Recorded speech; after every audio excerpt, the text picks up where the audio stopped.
Namaste and welcome to my YouTube channel. In this video, I am going to discuss about the Millikan's oil drop experiment. After the discovery of an electron by J.J. Thomson in 1897, Millikan and Harvey Fletcher performed an experiment called oil drop experiment in 1909, and the result of this experiment was published in 1911. As per the experiment, it is found that the charge of an electron is 1.602 times 10 to the power minus 19 coulomb. The working principle of Millikan's oil drop experiment is to measure the terminal velocity of the charged oil drop that is falling under two different cases. First case is due to presence of gravity only, and second case is due to combined effect of gravity and electric field. यसरी दुवै केसेसमा oil drop को terminal velocity measure गरिसकेपछि using Stokes law and Archimedes principle we can easily determine the charge on the drop. The schematic diagram of Millikan's oil drop apparatus is shown here. It consists of double-walled chamber through which cold water is continuously supplied to maintain constant temperature inside the chamber. यहाँ constant temperature किन maintain गर्नु पर्यो भन्ने question आउन सक्छ.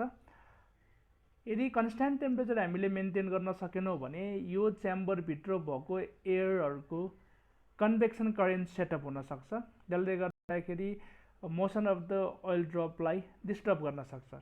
So हामीले constant temperature maintain गर्नुपर्छ.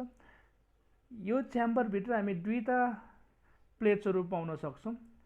दुईटा होरिजोन्टल प्लेट्सहरु छ, तिनीहरु सर्कुलर इन नेचर हुन्छन्. P and Q are two horizontal and circular plates. मिलिकनले ओरिजिनल एक्सपेरिमेन्ट गर्दाखेरि चाहिँ यसको P र Q को डायमिटर 22 cm जति थियो भने तिनीहरुको सेपरेसन चाहिँ अबाउट 4 cm जति थियो. There is a small hole yet at the center of the upper plate through which tiny droplets enter the region between two plates P and Q. These tiny droplets are produced by a device called atomizer. Atomizer को बारेमा तपाईहरुले कक्षा 11 मा धेरै पढिसक्नु भएको छ. It works on Bernoulli's principle. When this atomizer is operated, then clock oil emerges out of the nozzle in a tiny droplets, and some droplets can enter the region between two plates P and Q. When they emerge out through the nozzle, due to friction they are charged. The tiny droplets are difficult to observe, so to make it visible, through this window W1 visible light is passed such that it helps to illuminate the tiny droplets. If यदि यो tiny droplets मा friction को कारणले produce भएको charge experiment गर्नलाई sufficient छैन भने हामीले अर्को विन्डो W2 विन्डोबाट हामी एक्सरेज पठाउँछौं.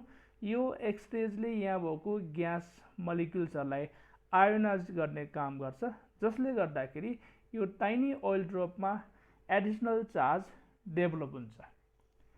त्यस्तै गरी यो टाइनी ड्रपलेट्सलाई अब्जर्भ गर्नको लागि त्यहाँ अर्को एउटा विन्डो पनि छ. W3 विन्डोमा हामीले एउटा माइक्रोस्कोप राखेका छौं. त्यो माइक्रोस्कोपको अब्जेक्टिभ लेन्समा ग्रेजुएटेड स्केल हुन्छ अथवा क्यालिब्रेटेड स्केल हुन्छ, जसको सहयोगबाट हामी distance travel by the oil drop नाप्न सक्छौं र स्टपवाचको हेल्पबाट त्यो डिस्टेन्स ट्राभल गर्नको लागि कति टाइम लागेको छ त्यो पनि हामी मेजर गर्न सक्छौं.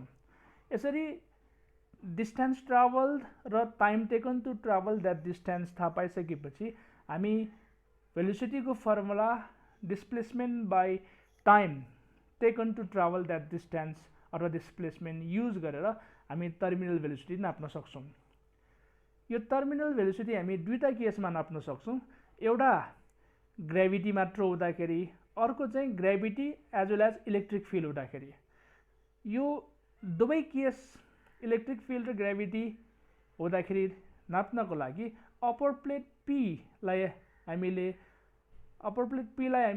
Positive terminal of high potential डिफरेन्समा कनेक्ट गरेका छौँ भने लोवर प्लेट क्यूलाई चाहिँ माइनस अथवा ग्राउन्डमा कनेक्ट गरेका छौँ। सो आवश्यकता अनुसार यो पी र क्यूको बिचको इलेक्ट्रिक फिल्ड र पोटेन्सियल डिफरेन्सलाई अन अफ गर्नुपर्ने हुन्छ, त्यसैले हामी एउटा स्विच पनि राख्न सक्छौँ। Now let's discuss about the motion of oil drop under the action of gravity only. When a charged oil drop falls between P and Q in downward direction with certain velocity P1, then we can find a free body diagram like shown here.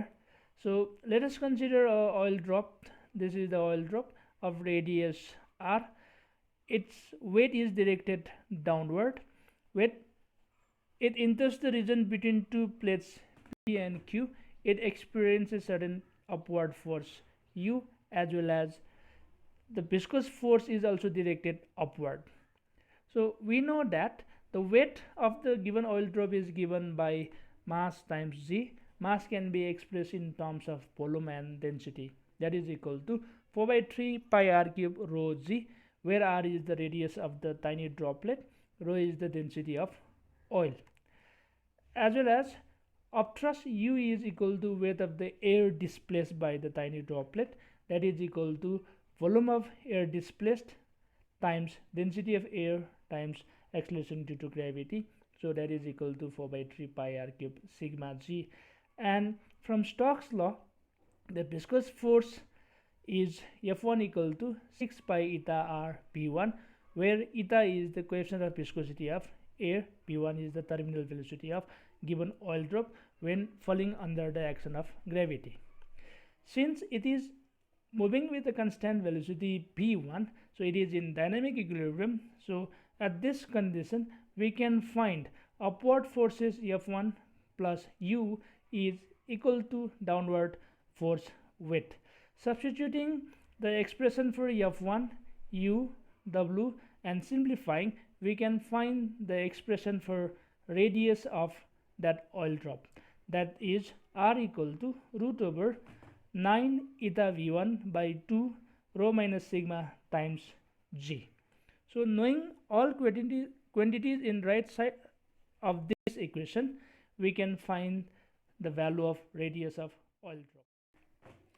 अब लागौं electric field apply गर्दाखेरिको पहिलो केसमा, that is if electric field is not strong enough, then the oil drop moves downward direction with the terminal velocity v2. So यो केसमा चाहिँ हामी चारवटा फोर्सेसहरु पाउन सक्छौं। एउटा डाउनवर्ड वेट, अर्को अपवर्ड अपथ्रस्ट, अर्को अपवर्ड इलेक्ट्रिकल फोर्स Fe र टर्मिनल भेलोसिटी v2 डाउनवर्ड डिरेक्सनमा भएको कारणले गर्दाखेरि भिस्कोस फोर्स F2 अपवर्ड डिरेक्सनमा हुन्छ। So at equilibrium condition we can find upward force Fe, electrical force, plus upthrust plus viscous force F2 equal to downward weight W. So we can write Fe equal to W minus U minus F2. हामीलाई अघि gravity Elon को केसमा equation 1 मा हेरिसकेका छौं, W minus U equal to F1 हुन्छ र अर्को कुरा हामीलाई यो पनि थाहा छ कि Fe भनेको QE पनि हुन्छ। यदि charge present on the given oil drop is Q र electric field applied between P and Q is capital E छ भने Fe इक्वल टु QE हुन्छ। त्यसैले इक्वेसन 1 लाई इक्वेसन 2 मा युज गरिसकेपछि हामी QE equal to F1 minus F2 पाउन सक्छौं। हामीलाई F1 को एक्सप्रेसन थाहा छ 6 पाई eta r P1 र F2 को एक्सप्रेसन थाहा छ 6 pi eta r P2. So substituting the expression for F1 and F2 and simplifying, we get Q equal to 6 pi eta r by E times P1 minus P2. यो एक्सप्रेसनमा अघि हामीले derive गरेको expression of radius of oil drop substitute गर्ने हो भने we can find Q equal to 6 pi eta P1 minus P2 by E times root over 9 eta P1 by 2 rho minus sigma G. यसरी यो एक्सप्रेसनमा भएको right hand साइडमा भएको सबै क्वान्टिटिजको भ्यालुजहरू हामीले थाहा पायौँ भने, मेजर गर्न सक्यौँ भने हामी charge present in the given oil drop calculate गर्न सक्छौँ। यो त भयो ओइल ड्रप डाउनवर्ड डिरेक्सनमा मुभ हुँदाखेरि। तर यदि हामीले स्ट्रङ इलेक्ट्रिक फिल्ड एप्लाई गर्ने हो भने oil drop moves upward direction with the terminal velocity v2। यो बेला चाहिँ हामी एक्सप्रेसन फ्री बडी डायग्राम यस्तो पाउन सक्छौँ।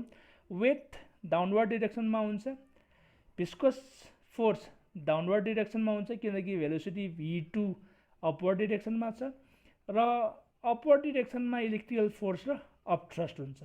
सो यहाँनिर हामी के पाउँछौँ त भन्दाखेरि at equilibrium condition W plus F2 equal to U plus Fe, र त्यसलाई हामीले सिम्प्लिफाई गर्ने हो भने we can find Q equal to 6 pi eta P1 plus P2 by E times root over 9 eta P1 by 2 rho minus sigma G। यस्तो एउटा expression पाउन सक्छौँ। यो एक्सप्रेसन र अहिलेको एक्सप्रेसनमा हामीले एउटा मात्र फरक पाएका छौँ, त्यो भनेको डाइरेक्सन अफ द V2। अघिको केसमा direction of the V2 downward direction छ, त्यसैले त्यो फर्मुलामा हाम्रो P1 माइनस P2 छ भने यो केसमा भेलोसिटीको डाइरेक्सन अपवर्ड छ, त्यसैले यहाँनिर हामी P1 प्लस P2 पाउन सक्छौँ। त्यस्तै यदि डाउनवर्ड वेट र upward electrical force balances each other छ भने downward force cancels upward electrical force छ भने हामी यस्तो एउटा फ्री बडी डायग्राम पाउन सक्छौँ। Weight directed downward, electrical force directed upward. Then we can find electrical force QE equal to downward weight mg, simplifying Q equal to mg by E. यहाँ हामीले अपथ्रस्टलाई neglect गरेका छौँ, किन भन्दाखेरि upthrust equal to 4/3 pi r cube sigma g हुन्छ। Sigma density of air that is very less compared to density of oil. Density of air is 1.29 kg per meter cube छ भने density of oil चाहिँ about 800-900 kg per meter cube हुन्छ। So अपथ्रस्टलाई neglect गर्दाखेरि हामी electrical force equal to weight पाउन सक्छौँ। र Q इक्वल टु mg by E मा हामी मासलाई इन टर्म्स अफ भोल्युम र डेन्सिटीको फर्ममा पनि लेख्न सक्छौँ। यसरी मैले तपाईहरुलाई इलेक्ट्रिक फिल्ड एप्लाई गर्दाखेरि तीनवटा केसेसको बारेमा जानकारी गराएँ। मिलिकनले यो एक्सपेरिमेन्ट धेरैवटा ओइल ड्रप्समा फरक भोल्टेज एप्लाई गरेर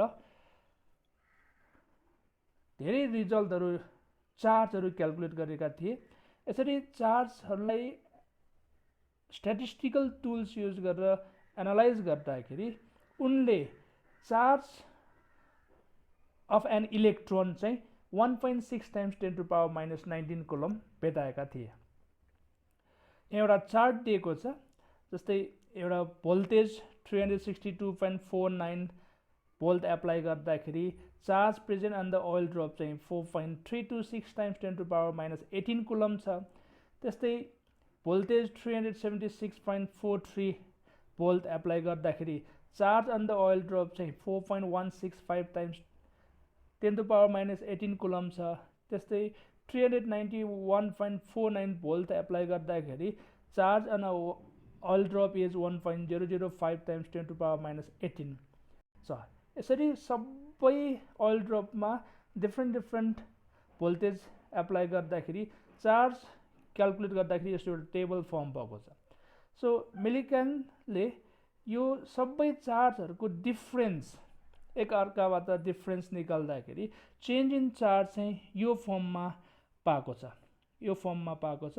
यसरी यो change in charge between different oil drops हेर्ने हो भने यहाँ -1.602 times 10 to the power minus 19 coulomb छ, -1.602 times 10 to the power minus 19 coulomb छ, त्यस्तै plus 3.204 times 10 to the power minus 19 plus 1.602 times 10 to the power minus 19 र minus 6.408 times 10 to the power minus 19 coulomb change in charge पाएको छ।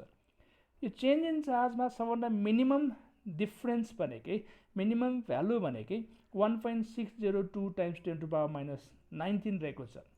यति charge difference हुनलाई त्यो oil ड्रपमा number of इलेक्ट्रोन्सको difference भनेको 1 हुनु पर्यो र यसरी म्याथमेटिकल एनालाइसिस गरिसकेपछि 1 इलेक्ट्रोनको charge 1.602 times 10 to the power minus 19 coulomb भनेर पत्ता लगाए। जब यो minimum value 1.602 times 10 to the power minus 19 ले charge present in the oil ड्रपलाई डिवाइड गर्ने हो भने हामी यसरी होल नम्बरहरू पाउन सक्छौं। फर्स्ट केसमा 4.326 times 10 to the power minus 18 लाई 1.602 times 10 to the power minus 19 ले डिवाइड गर्ने हो भने 27 पाउँछौं। त्यस्तै 4.165 times 10 to the power minus 18 लाई 1.602 times 10 to the power minus 19 ले डिवाइड गर्ने हो भने हामी 26 पाउँछौं। त्यसरी नै यो सबै चार्जलाई यो मिनिमम चार्जले चेन्ज इन चार्जले डिवाइड गर्ने हो भने हामी यसरी डिफरेन्ट इन्टिजर चाहिँ पाउन सक्छौं। सो यो इन्टिजर पाइसकेपछि मिलिकनले क्वान्टाइजेसन अफ चार्जको कन्सेप्ट डेभलप गरे। सो यो एक्सपेरिमेन्टबाट के थाहा भयो भन्दाखेरि charge present in an object is always integral multiple of elementary charge that is charge of an electron. त्यसलाई हामी क्वान्टाइजेसन अफ चार्ज भन्छौं that is Q equal to NE। यहाँ N भनेको चाहिँ पोजिटिभ इन्टिजर र E भनेको चाहिँ charge of an electron हो। There are different impedances of Millikan's oil drop experiment. Some impedances are listed below. The first one is this experiment showed that elementary charge was the smallest charge on a charged body. It has proved the quantization of charge that is Q equal to NE, where Q is the charge present in an object, N is the number of electrons, and E is the charge of an electron. Third one is using charge of an electron in specific charge of an electron, we can easily calculate the mass of an electron. And fourth one is it helps to find the value of Avogadro's constant. Thank you for watching my video and subscribe this YouTube channel.